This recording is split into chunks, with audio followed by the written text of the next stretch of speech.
Hello everyone, welcome back to my channel. ఇలా egg curry try చేసి చూడండి, మళ్ళీ మళ్ళీ చేస్తూనే ఉంటారు. టేస్ట్ చాలా బాగుంటుంది. అది ఎలా చేయాలో ఇప్పుడు చూద్దాం. ఒక చిన్న బాక్స్ తీసుకోండి, బాక్స్ కానీ బౌల్ కానీ తీసుకొని దానికి చుట్టూ ఆయిల్ అప్లై చేసుకోవాలి. ఆయిల్ ఎందుకు అప్లై చేసుకోవాలంటే ఎగ్స్ స్టీమ్ చేసినప్పుడు గిన్నె కతుక్కోకుండా ఈజీగా రావడానికి.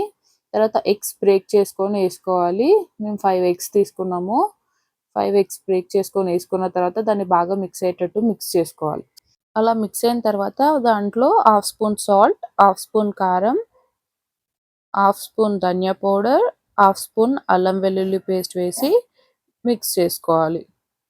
అలా వేసుకోవడం వల్ల తర్వాత ఎగ్ తినేటప్పుడు ఎగ్ కూడా టేస్టీగా ఉంటుందండి. సో అందుకే అలా మిక్స్ చేసుకొని పక్కకు పెట్టుకోవాలి. తర్వాత స్టవ్ ఆన్ చేసి పాన్ పెట్టుకోవాలి. ఒక పాన్ కానీ కడాయి వెడల్పు గిన్నె తీసుకోవాలి.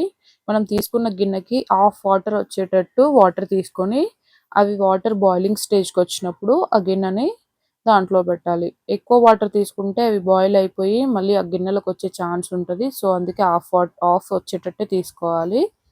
తర్వాత గిన్నె పైన ఏ మూత పెట్టకుండా పైన కళాయి పైన ఒక మూతతో క్లోజ్ చేసుకొని దానిపైన ఒక వెయిట్ పెట్టాలి. ఆవిరి బయటికి వెళ్ళకుండా అలా వెయిట్ పెట్టుకోవాలి. ఒక 10 మినిట్స్ ఉడికించాలి సిమ్లో పెట్టి. తర్వాత మేము 7 to 8 ఆనియన్స్ తీసుకొని అవి చిన్న పీసెస్గా కట్ చేసుకున్నాం. 10 మినిట్స్ అయిపోయింది. ఇప్పుడు చూద్దాం, మూత తీసి చూద్దాం. ఇప్పుడు చాక్తో గుచ్చి చూస్తే చాక్ ఏమీ అతుక్కోలేదండి. సో అంటే ఇది ఎగ్ పర్ఫెక్ట్గా స్టీమ్ అయిపోయింది. సో చేయితో తీయకుండా ఇట్లా పట్టుకొని తీసేయండి. సో సైడ్స్కి ఇట్లా చాక్తో ఇట్లా అనుకొని వాటిని ఒక ప్లేట్లోకి తీసుకోండి. అలా చిన్న చిన్న పీసెస్గా కట్ చేసుకొని పక్కకు పెట్టుకోండి. తర్వాత స్టవ్ ఆన్ చేసుకొని ఒక ప్యాన్ పెట్టుకొని వాటిలో 1 స్పూన్ ఆయిల్ వేసి ముందుగా కట్ చేసి పెట్టుకున్న ఎగ్స్ వాటిలో వేసుకొని స్టవ్ సిమ్లో పెట్టాలి.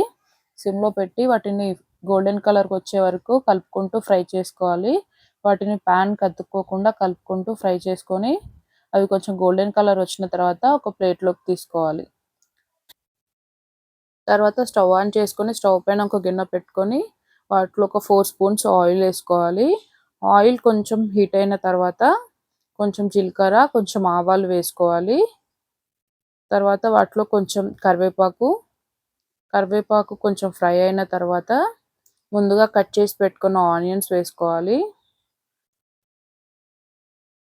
ఆనియన్స్ వేసుకొని వాటిని బాగా కలుపుకోవాలి. వాటిపైన మూత పెట్టకుండా మీడియం ఫ్లేమ్లోనే ఉంచుకొని ఫ్రై చేసుకుంటూ ఉండాలి. అవి కొంచెం మగ్గిన తర్వాత వాటిలో హాఫ్ స్పూన్ పసుపు, 1 స్పూన్ అల్లం వెల్లుల్లి పేస్ట్ వేసుకొని అల్లం వెల్లుల్లి పేస్ట్ పచ్చివాసన పోయే వరకు ఫ్రై చేసుకోవాలి. తర్వాత వాటిలో 2 స్పూన్స్ సాల్ట్ వేసుకున్నాను. మీకు టేస్ట్కి తగ్గట్టు సాల్ట్ వేసుకోండి. సాల్ట్ వేసుకోవడం వల్ల ఆనియన్స్ తొందరగా మగ్గుతాయి.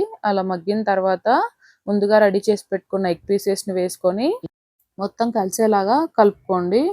అలా బాగా మిక్స్ చేసుకున్న తర్వాత వాటిలో ఒక 2 స్పూన్స్ కారం వేసుకోండి. మీరు కారం కొంచెం తక్కువ తింటే తక్కువ వేసుకోండి, కొంచెం ఎక్కువ తింటే కొంచెం కారం ఎక్కువ వేసుకోండి. అలా ఫ్రై చేసుకోవాలి. కొంచెం కారం కూడా కొంచెం ఫ్రై అవ్వాలి. కొంచెం ఫ్రై అయితేనే కారం లాగా కాకుండా మంచి టేస్టీగా ఉంటుంది. తర్వాత దాంట్లో 1 స్పూన్ ధనియా పౌడర్ వేసుకొని ఒక 2 మినిట్స్ ఫ్రై చేసుకోవాలి. అలా 2 మినిట్స్ ఫ్రై అయిన తర్వాత స్టవ్ ఆఫ్ చేసుకోవాలి. అంతే, ఇంకా ఎగ్ కర్రీ రెడీ అయిపోయింది. నిజంగా ట్రై చేసి చూడండి. ఎగ్ కర్రీ చాలా టేస్టీగా ఉంటుంది. ఆ పీసెస్ కూడా రెగ్యులర్గా మనం చేసే ఎగ్ కర్రీ కన్నా ఇలా ట్రై చేస్తే ఆ పీసెస్ కూడా చాలా టేస్టీగా ఉన్నాయి. మీకు గనక ఈ వీడియో నచ్చితే లైక్ చేసి సబ్స్క్రైబ్ చేసుకోండి.